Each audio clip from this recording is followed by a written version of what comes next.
TDP జాతీయ ప్రధాన కార్యదర్శి మంత్రి నారా లోకేష్ పుట్టినరోజు వేడుకలు విజయవాడలో ఘనంగా జరిగాయి. మాజీ ఎమ్మెల్సీ బుద్దా వెంకన్నతో పాటు పలువురు నేతలు భారీ కేక్ కట్ చేసి సంబరాలు జరుపుకున్నారు. ఈ సందర్భంగా లోకేష్ ని ఉద్దేశించి బుద్దా వెంకన్న కీలక వ్యాఖ్యలు చేశారు. లోకేష్ ప్రజల్లో నుంచి పుట్టిన నాయకుడని, చంద్రబాబు పాదయాత్ర తర్వాత లోకేష్ పాదయాత్రకే అంత ఆదరణ వచ్చిందన్నారు. లోకేష్ రాజకీయ వారసత్వ నాయకుడు కాదని, ఎన్టీఆర్ తర్వాత చంద్రబాబు, ఇప్పుడు చంద్రబాబు తర్వాత లోకేష్ అన్నారు. చంద్రబాబు తర్వాత లోకేష్ సీఎం అన్నారు. చంద్రబాబు తర్వాత పార్టీకి దశ దిశ లోకేష్ అన్నారు. హ్యాపీ బర్త్డే నారా లోకేష్ గారు. హ్యాపీ బర్త్డే నారా లోకేష్ గారు. నమస్కారం అండి.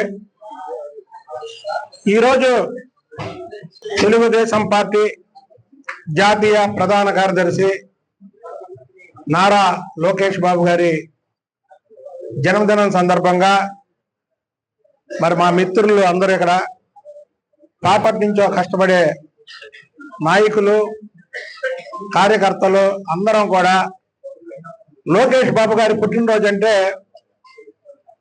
ఆ రోజు నందమూరి తారక రామారావు గారి పుట్టినరోజు ఎలా చేసుకునేవాళ్ళో మే 28, తర్వాత ఏప్రిల్ 20 నారా చంద్రబాబు నాయుడు గారి పుట్టినరోజు ఎలా చేసుకునేవాళ్ళు, అలాగే ఈ జనవరి 23 లోకేష్ బాబు గారి పుట్టినరోజు రాష్ట్రం మొత్తం అలా చేసుకుంటున్నారు.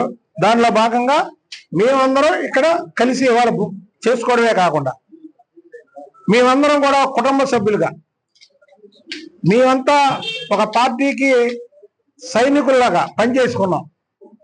ఇవాళ మా కుటుంబాల్లో పుట్టినరోజు అయితే ఎలా జరిగిద్దో అలాగే కేక్ కటింగ్ తో పాటు మేమందరం కూడా కలిసి భోజనం చేసుకొని, విందు భోజనం పెట్టుకొని చక్కగా మా ఇంట్లో ఒక వ్యక్తి పుట్టినరోజులాగా ఈరోజు చేసుకోవడం జరుగుతుంది. దానికి కారణం ఏంటి అంటే, ముఖ్య కారణం మొన్న మనం రకరకాలుగా టీవీ ఛానల్లో చూశారు. నేను ఎప్పుడు వాటి జోలికి కూడా వెళ్ళామన్నా. అయితే లోకేష్ బాబు గారి పుట్టినరోజు సందర్భంగా చెప్పాల్సిన ఇటువంటి ఒక విషయం మాత్రం,